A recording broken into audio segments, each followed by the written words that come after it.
never fails. What is the man behind me doing? What is he doing?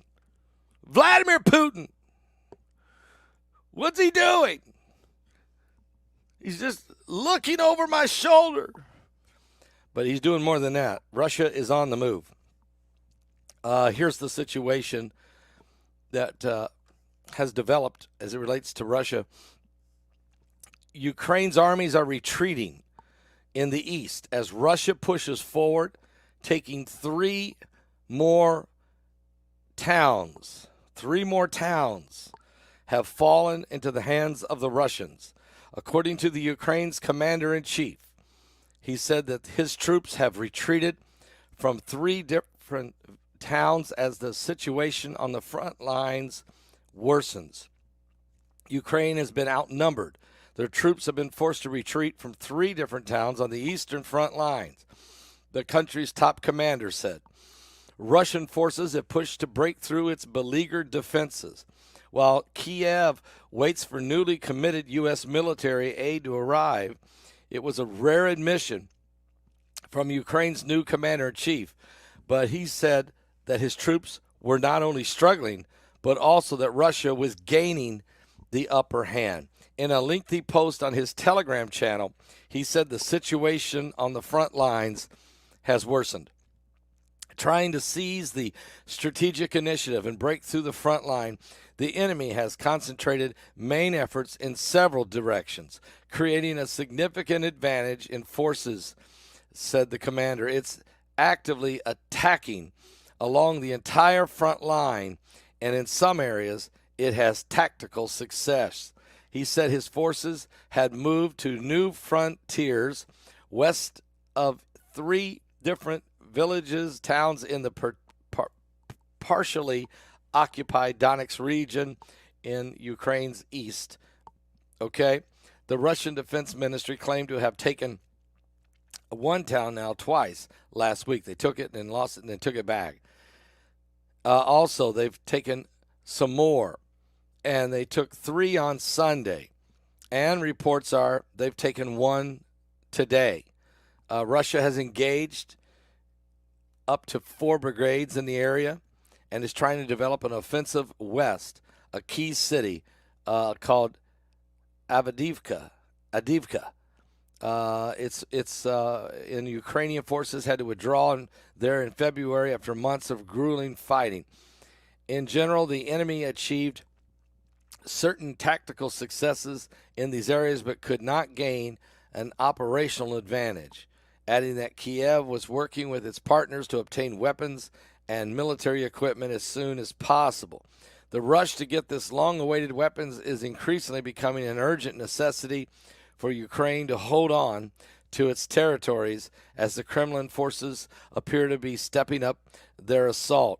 It comes just a week after Congress passed a $61 billion aid package for Ukraine after months of resistance from hardline Republicans who said it's a waste of money. I think what's happening here is the United States people and probably most of the U.S. Congress now realizes that Ukraine is not going to be able to take back the land that they've lost. And that right now, all they're doing is being able to try to hang on to what they still have. There needs to be a negotiated peace deal before that whole country falls, or before it drains the U.S. Coffers and the European Union in they're trying to the money we're spending. The political wrangling, though, has left Ukraine with severe ammunition shortages and leaving their defense lines dangerously exposed on that 600-mile front line. The consequences of the months of ammunition shortages, compounded by dwindling personnel reserves, are now becoming apparent as Moscow appears intent on seizing as much new territory as possible before the U.S. aid starts trickling in. And Russia is fighting a war of attrition. That's what they're doing. They're not, and no, they're in no big hurry. They've taken their time. They're taking one town and one village at a time, one city at a time, and the Russian Defense Ministry claims to have taken more, and there's more about ready to fall. Since the beginning of the war, Russia's President Vladimir Putin had made taking the entire Donetsk region, and with its complete control of a wider industrial Donbass region, one of its top military goals. I'm going to tell you why it's so important to take it for Russia, because the pipelines that flow from Russia into Europe, they go right through that eastern part of Ukraine. So they'll be taking full control of that, not just the selling of the oil to the Europeans, but the control of the flow of it. And so this thing is heating up now. Putin is on the move. I remember, Mike, around the world, before Russia ever invaded Ukraine, we were talking about, would they invade?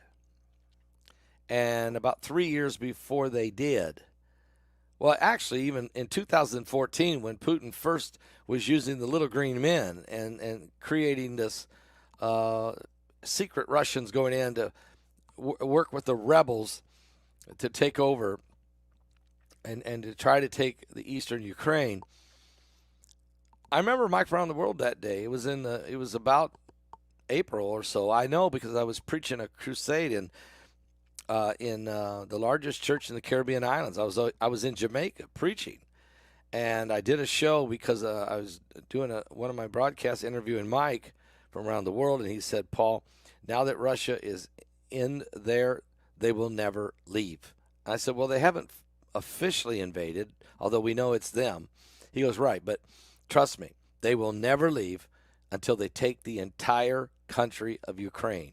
So here we are 10 years later to the very month, and they have invaded. They invaded in February of 2022.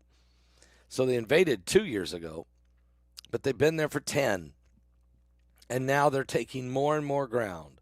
So as we're watching this develop, the European Union is getting more afraid. NATO is getting more and more afraid. Emmanuel Macron made a statement just a few days ago saying that it was time that the European Union come under one banner and create its own army, its own defense army. Because right now, all of these different nations in Europe have their own small armies, and they pull together and call themselves NATO.